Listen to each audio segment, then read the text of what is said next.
Hello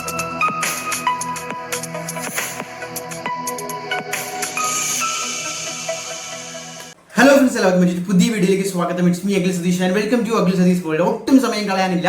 നിങ്ങൾ +2 കഴിഞ്ഞവരാണ് എങ്കിൽ ഇപ്പോൾ തന്നെ സബ്സ്ക്രൈബ് ചെയ്ത് വെച്ചു. ഞാൻ തരുന്ന ഉറപ്പാണ് നിങ്ങൾക്ക് ഇനിയുള്ള ഒരു തരത്തിലുള്ള അഡ്മിഷൻ അപ്ഡേറ്റ്സുകളും മിസ്സാകില്ല. നിങ്ങൾ തുടർന്ന് ഇനി MG കേരള അല്ലെങ്കിൽ ഈ പറയുന്ന പോലെ വേറെ ഏതെങ്കിലും യൂണിവേഴ്സിറ്റി, കാലിക്കറ്റ് ഉൾപ്പെടെ, അതല്ല എങ്കിൽ LBS, കീം, ഇനി അതുമല്ലെങ്കിൽ പോളിടെക്നിക്, ITI ഉൾപ്പെടെയുള്ള രീതിയിൽ തുടർ പഠനം ആഗ്രഹിക്കുന്നവരാണ് എങ്കിൽ ഇതിന്റെ കംപ്ലീറ്റ് അഡ്മിഷൻ സപ്പോർട്ടുകൾ, അഡ്മിഷൻ ഡീറ്റെയിൽസ് വീഡിയോസ് ആയിട്ട് തന്നെ നിങ്ങളുടെ മുന്നിലെത്തും. ചിലപ്പോൾ കുറച്ചൊന്ന് വൈകും. എന്തായാലും നിങ്ങളൊന്ന് കമന്റ് ചെയ്യുക. കമന്റിന് റിപ്ലൈ കിട്ടിയില്ല എങ്കിൽ പോലും ആ കമന്റുകളുടെ ഉത്തരങ്ങൾ വീഡിയോകളായിട്ട് ഞങ്ങൾ ചെയ്യുക തന്നെ ചെയ്യും. സോ എന്തായാലും സബ്സ്ക്രൈബ് ചെയ്ത് വെച്ചോ, മറക്കണ്ട.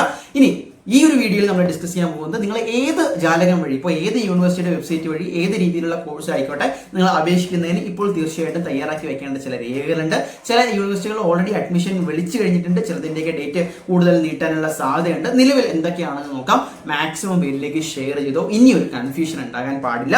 അതിലൊന്നാമത്തേത് print out of the latest completed online application submitted to the university. അപ്പോൾ നിങ്ങൾ ഒന്നെങ്കിൽ ഫോൺ വഴി അല്ലെങ്കിൽ ലാപ്ടോപ്പ് വഴി അതുമല്ലെങ്കിൽ അക്ഷയ സെന്ററിലൊക്കെ ആയിരിക്കും ചെയ്യുന്നത്. അപ്പോൾ നിങ്ങൾ ഈ ഒരു അഡ്മിഷൻ പ്രൊസീജിയറിലേക്ക് പോകുമ്പോൾ പിന്നീട് കോളേജിന് അഡ്മിഷൻ എടുക്കുമ്പോൾ ശ്രദ്ധിക്കേണ്ട ഒരു കാര്യമാണ്, നിങ്ങൾ ആദ്യം ആ ആപ്ലിക്കേഷൻ കൊടുക്കാൻ കുറച്ച് ഡോക്യുമെന്റ്സ് വേണം. അത് ഞാൻ വഴിയേ പറയാം. എന്തൊക്കെ തന്നെയായാലും ആപ്ലിക്കേഷൻ സബ്മിറ്റ് ചെയ്തിട്ട് അതിന്റെ പ്രിന്റ് ഔട്ട് എടുക്കാൻ മറക്കരുത്. അത് വളരെ വളരെ ഇമ്പോർട്ടൻ്റ് ആണ്. കാരണം കോളേജിൽ പോയി ഡയറക്റ്റ് അഡ്മിഷൻ രേഖകൾ, അലോട്ട്മെന്റ് ഒക്കെ വന്നിട്ട് പോകുമ്പോൾ ഈ ഒരു പ്രിന്റ് ഔട്ട് വളരെ ഇമ്പോർട്ടൻ്റ് ആണ്. അതാണ് ഒന്നാമത്തത്. രണ്ടാമത് ഫീ റെസീറ്റ് അഥവാ ട്രാൻസാക്ഷൻ സ്ലിപ്പാണ്. അതിന്റെ ഒറിജിനൽ കോപ്പി തന്നെ നിങ്ങൾ വരണം.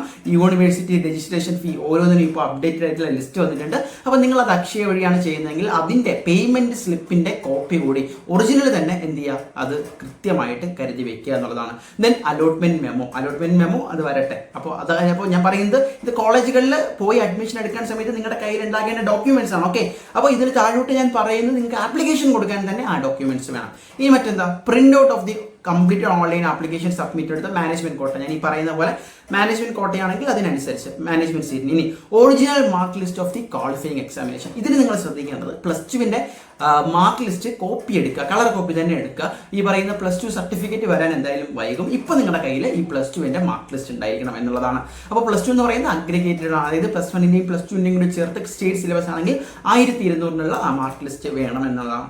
Then fee receipt and transaction slip, university allotment form memo, അത് ഫർദർ ഫീസ് ആണ്, ആപ്ലിക്കേഷൻ സമയത്ത് വരുന്നില്ല. Then certificate to prove the date of birth. അതിന് നിങ്ങൾ SLC സർട്ടിഫിക്കറ്റ് കയ്യിൽ കരുതിയാൽ മതി, വേറെ ഒരു പ്രശ്നമില്ല. ദെൻ TC ആണ്. TC ഒന്നും ഇപ്പോൾ വേണ്ട. പക്ഷേ ഞാൻ ഈ പറയുന്നത് എല്ലാ ഡോക്യുമെന്റ്സും നിങ്ങൾ കരുതി വെക്കുക. എന്താണ്, ഇനി ഈ ഒരു അഡ്മിഷനൊക്കെ കഴിഞ്ഞ് ഇൻഡെക്സ് മാർക്കൊക്കെ വെച്ചിട്ട് കാൽക്കുലേറ്റ് ചെയ്ത് ഡയറക്റ്റ് എങ്ങോട്ട് പോവാണ്, കോളേജിലേക്ക് പോവാണ്. അപ്പോൾ ഞാൻ ഈ പറയുന്ന എല്ലാ ഡോക്യുമെന്റ്സും വെരിഫൈ ചെയ്യും അവർ. അപ്പോൾ നിങ്ങൾ TC ഇപ്പോൾ +2 വരെ പഠിച്ച സ്ഥാപനത്തിൽ നിന്ന് സെറ്റാക്കി വെക്കുക. മൈഗ്രേഷൻ സർട്ടിഫിക്കറ്റ്, പാസ് സർട്ടിഫിക്കറ്റ്, അത് കൂടാതെ കോണ്ടന്റ് സർട്ടിഫിക്കറ്റ് മീൻസ് സ്വഭാവ സർട്ടിഫിക്കറ്റ്, ഇത്രയും നിങ്ങൾ കൃത്യമായിട്ട് ചെയ്യുക. ഇത് കൂടാതെ എന്തൊക്കെയാണ്, ആധാർ ID നിങ്ങൾക്ക് വേണം. ഒറിജിനൽ കമ്മ്യൂണിറ്റി സർട്ടിഫിക്കറ്റ്, നിങ്ങൾ SC ST OBC അത് തെളിയിക്കുന്ന, ഇപ്പോൾ നോൺ ക്രിമി ലെയർ സർട്ടിഫിക്കറ്റ് ഒക്കെ OBC OEC-കാർക്ക് അത് വേണം. ദെൻ ഇൻകം സർട്ടിഫിക്കറ്റ് നിങ്ങളുടെ കയ്യിൽ ഉണ്ടായിരിക്കണം, പിന്നീട് ഒരു തെറ്റ് പറ്റരുത്. അതുപോലെ non creamy layer certificate for OEC candidates for merit allotment. Then original certificate to prove the claim for grace mark. അതായത് ഗ്രേസ് മാർക്കിന്റെ അവാർഡ് നിങ്ങൾ ഏതിനാണോ ക്ലെയിം ചെയ്തത് അതിന്റെ ഒറിജിനൽ സർട്ടിഫിക്കറ്റ് കൂടി വേണം. ദെൻ NSSO NCCA ഉണ്ടെങ്കിൽ ആ സർട്ടിഫിക്കറ്റ് നിങ്ങൾ ഇപ്പോൾ കരുതി വെക്കണം. Eligibility certificate from the university of Kerala in case of candidate who have passed qualifying examination other than BHSC HSC. അതായത് സിമ്പിൾ ആണ്. നിങ്ങൾ ഈ പറയുന്ന പോലെ BHSCയോ HSCയോ അല്ലാതെ ഏതെങ്കിലും ഒരു ബോർഡാണ് നിങ്ങൾ +2 പഠിച്ച് ഇപ്പോൾ CBSE പോലെ ആണെങ്കിൽ അതിന്റെയും ക്വാളിഫയിങ് എക്സാമിന്റെ മാർക്ക് സർട്ടിഫിക്കറ്റ്, നമ്മുടെ +2 സർട്ടിഫിക്കറ്റ് എന്ന് പറയുന്ന പോലെ. ദെൻ വേറെ ഒന്ന്, ഇനി another 11 certificate for any claim, അതായത് സ്പോർട്സ് കോട്ട, അതല്ല എങ്കിൽ നിങ്ങൾക്ക് ഈ ഭിന്നശേഷിയുണ്ട്, അങ്ങനെ എന്തെങ്കിലും അധികം റിസർവേഷൻ ഉണ്ട് എങ്കിൽ അതും നിങ്ങൾ കരുതി വയ്ക്കണം. ദെൻ പാസ്പോർട്ട് സൈസ് ഫോട്ടോ മറക്കരുത്.